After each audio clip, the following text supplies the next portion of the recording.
Morning all of you. Class 8 व्याकरण व्याख्या। बच्चों, मैंने फर्स्ट चैप्टर आपको बताया था, अब है सेकंड चैप्टर वर्ण विचार। क्या है बच्चों? वर्ण विचार। वर्ण विचार क्या होता है? मौखिक भाषा मुख से उच्चारित होती है और कान से सुनाई पड़ती है। जो कुछ कान से सुनाई पड़ता है वह ध्वनि या शब्द होता है। शब्द का निर्माण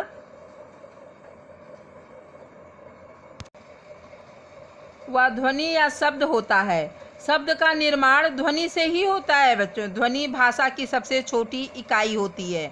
वह इतनी छोटी इकाई है कि उसका और कोई खंड नहीं हो सकता है। सविता का शब्द है, इसमें 3 अक्षर है, सविता। इनका एक खंड और किया जाए तो हो जाएगा। जैसे सा में बच्चों आ मिला हुआ है, क्योंकि व्यंजन बिना स्वर की सहायता के नहीं बोले जा सकते।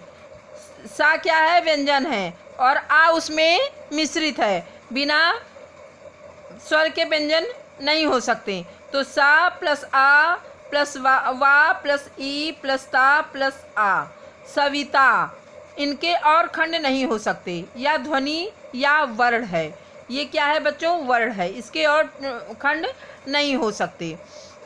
ध्वनि भाषा की वह सबसे छोटी इकाई है जिसका और कोई खंड न किया जा सके, जैसे क, अ, ख, स, ग आदि। ध्वनि और वर्ण एक ही हैं, फिर भी इनमें अंतर होता है। ध्वनि के लिखित रूप को वर्ण और वर्ण के उच्चारित रूप को ध्वनि कहते हैं। ध्वनि कान से सुनाई पड़ती है, आँख से दिखाई नहीं पड़ती। वर्ण आँख से दिखाई पड़ते हैं और पढ़ने पर सुनाई भी पड़ते हैं। बच्चों, क्या आपने ध्वनि को देखा है? आवाज़ को सुना देखा है कभी? वो सिर्फ आपके कानों में महसूस हो सकती है, आप सुन सकते हैं, लेकिन उसकी प्रतिछाया आप देख नहीं सकते। लेकिन वर्ण को आप देख सकते हैं। यही अंतर है। तो एक ही चीज़, लेकिन ये अंतर है। आप एक अदृश्य है, ये सरल भाषा में अगर हम कहें तो वो अदृश्य है, लेकिन वर्ण जो है वो दृश्य है। वो हमको दिखाई पड़ती है, उसके पिक्चर्स हमको दिखाई देते हैं। ध्वनि और वर्ण एक ही है, फिर भी इनमें अंतर। वर्ण ध्वनि के लिखित प्रतीक हैं, इनका और कोई खंड नहीं किया जा सकता। वर्ण बेटा भाषा की सबसे छोटी इकाई है, एक सरल भाषा है। मैं बता रही हूँ, मैं वर्ण भाषा की सबसे छोटी इकाई है जिसके और टुकड़े किए ही नहीं जा सकते। वर्णों के पूरे समूह को वर्णमाला कहते हैं। वर्ण क्या होता है? वर्णों के समूह को वर्णमाला कहते हैं। उच्चारण के आधार पर ध्वनि या वर्ण के 2 भेद होते हैं, स्वर और व्यंजन। हिंदी वर्णमाला अल्फ़ाबेट। स्वर। स्वर क्या है बच्चों? आ से आहा तक स्वर होता है, लेकिन अंग आहा, डा, ढा, छ, त्र, ज्ञा को छोड़कर। मूल वर्ण क्या है? वर्णमाला है। व्यंजन क, ख, ग, घ, ये क्या है? व्यंजन। अंतस्थ क्या है? ऊष्म क्या है? संयुक्त क्या है बच्चों? अंतस्थ य, र, ल, वा। अंतस्थ आपके अंदर से निकलता है। ऊष्म, जहाँ ऊष्म क्या है बच्चों? जब हम स, ख, श, हा, संयुक्त व्यंजन। संयुक्त जो मिलकर बनते हैं बच्चों, संयुक्त वह है ये 2 वर्णों के योग से मिलकर बनते हैं। छ, त्र, ज्ञ, स्वर। वे ध्वनियाँ जिनके उच्चारण में कंठ से निकलने वाली वायु बाधित हुए बिना सीधे बाहर जाती है, उन्हें स्वर कहते हैं। जैसे आ, ई, उ, ए, आए, ओ, आओ। स्वर स्वतंत्र होते हैं, उनके उच्चारण में अन्य किसी वर्ण की सहायता नहीं लेनी पड़ती है। व्यंजन। व्यंजन वर्ण वे वर्ण या ध्वनियाँ हैं जिनके उच्चारण में वायु मुख से बाधित होकर बाहर निकलती है, जैसे क, ख, ग, घ। व्यंजन बिना स्वर की सहायता के नहीं बोले जा सकते, ये स्वतंत्र नहीं होते हैं। स्वर के भेद।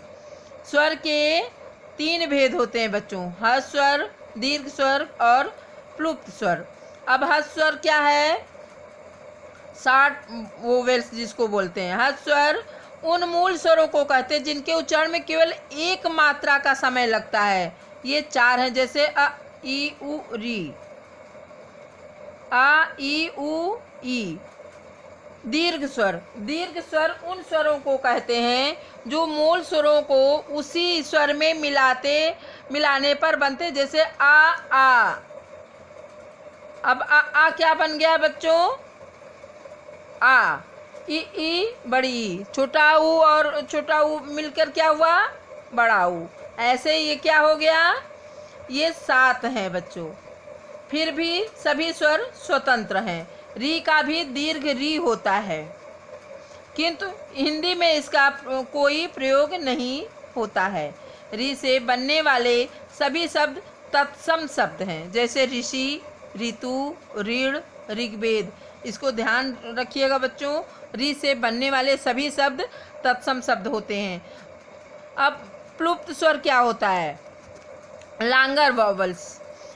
जिस स्वर के उच्चारण में तिगुना समय लगे उसे प्लुप्त स्वर कहते हैं। प्लुप्त का प्रयोग हिंदी में नहीं होता, इसका प्रयोग वैदिक संस्कृत में है। इसके लिए 3 लिख देते हैं, जैसे ओम। किसी को पुकारने में भी तिगुना समय लगता है, जैसे भैया, कन्हैया, किंतु उसमें प्लुप्त के चिन्ह 3 का प्रयोग नहीं होता है। स्वर की मात्राएं, सिंबल्स ऑफ वोवेल्स। प्रत्येक स्वर के लिए मात्राएं निश्चित की गई हैं। मात्राएं स्वर की प्रतीक हैं। व्यंजन स्वर की सहायता से ही शब्द बना सकते हैं। शब्द के बीच कहीं स्वर स्वयं प्रत्यक्षतः रहता है, कहीं मात्रा के रूप में व्यंजन में जुड़ा रहता है। स्वर जैसा कि मैंने अभी बताया बच्चों, आ ई उ ऊ री, ए आए ओ आओ, इसकी ये मात्राएं हैं बच्चों। अब है मात्रा युक्त वर्ण। क का की कुकू के काय को काव। शब्द है कल, काल, किला, ये मात्राएं बच्चों। कील, कुल, कूल, कृपा, केस, कैद, कोस, कौवा। आ की मात्रा नहीं होती बच्चों, छोटे आ की मात्रा, क्योंकि वो उसमें कोई मात्रा का प्रयोग ही नहीं होता, उसकी मात्रा होती ही नहीं है। या क ख गा में स्वयं मिला होता है, ये सारे व्यंजन में मिला होता है बच्चों।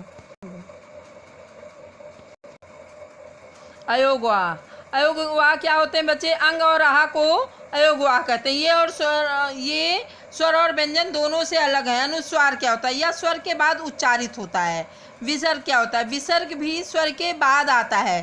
संस्कृत में इसका प्रयोग बहुत होता है, हिंदी में इसका प्रयोग कम होता है, जैसे अतः, स्वतः, प्रायः, विशेषता आदि। अनुनासिक, इसका चिन्ह चंद्र बिंदु है। ऐसे स्वरों का उच्चारण नाक और मुंह से होता है बच्चों। स्वरगुच्छ, जहाँ 2 या 2 से अधिक स्वर एक साथ प्रयुक्त होते हैं और निकट रहते हुए भी आपस में मिलते नहीं, ऐसे स्वर समूह को स्वरगुच्छ कहते हैं, जैसे आई, कई, नई, गई। अब है बच्चों हलंत। हलंत युक्त वर्ण को हलंत वर्ण कहते हैं। हलंत का प्रयोग स्वर रहित वर्ण के नीचे होता है, जैसे क, गद्दा, चदर, गट्ठर आदि। स्वर के भेद, काइंड्स ऑफ कॉन्सेंट्स। स्वर के कितने भेद होते हैं बच्चों? स्वर के 6 भेद होते हैं। स्पर्श व्यंजन, जिन व्यंजनों के उच्चारण में वायु कंठ, तालु, मूर्धा, दंत तथा ओठ का स्पर्श करते हुए निकलती, उन्हें स्पर्श व्यंजन या स्पर्शी व्यंजन कहते हैं। जैसे का से मा तक के सभी वर्ण इसी श्रेणी में आते हैं। अंतस्थ व्यंजन, जिन व्यंजनों के उच्चारण स्वर और व्यंजन के बीच होते हैं उन्हें अंतस्थ व्यंजन कहते हैं। ये हैं यार, अलावा, इन्हें अर्ध स्वर भी कहते हैं। ऊष्म व्यंजन, जिन व्यंजनों के उच्चारण में वायु रगड़ खाकर कुछ गर्म होकर निकलती उसे ऊष्म व्यंजन कहते हैं, जैसे शाखा, शाहा। उक्षिप्त व्यंजन, जिनके उच्चारण में जिह्वाग्र मूर्धा का स्पर्श कर झटके से खुलता उन्हें उत्क्षिप्त व्यंजन कहते हैं, जैसे अंगा, ढा। संयुक्त व्यंजन, 2 व्यंजनों के योग से बने व्यंजन जैसे मैंने पहले भी बताया बच्चों, संयुक्त दो अक्षरों से मिलकर व्यंजनों को हम संयुक्त व्यंजन कहते हैं। जैसे छा, छा में क्या मिला हुआ है? क प्लस खा, तो छा हो गया। अब ता प्लस रा, त्र, ज्ञा, जा प्लस या, ज्ञा। द्वित व्यंजन, दो समान व्यंजन के मेल को द्वित व्यंजन कहते हैं। जैसे कुत्ता, हिम्मत, महत्व आदि। स्वर गुच्छ की तरह व्यंजन गुच्छ भी आता है, जैसे मत्स्याकार व्यंजन गुच्छ है, इसमें मिला है। बच्चों, आपके जो ना समझ में आया हो उसको आप बताइएगा। नेक्स्ट वीडियो में मैं क्वेश्चन आंसर और एक्सरसाइज कराऊंगी। आप घर पे रीडिंग करिएगा और लर्न भी करिएगा बच्चों। थैंक यू बच्चों।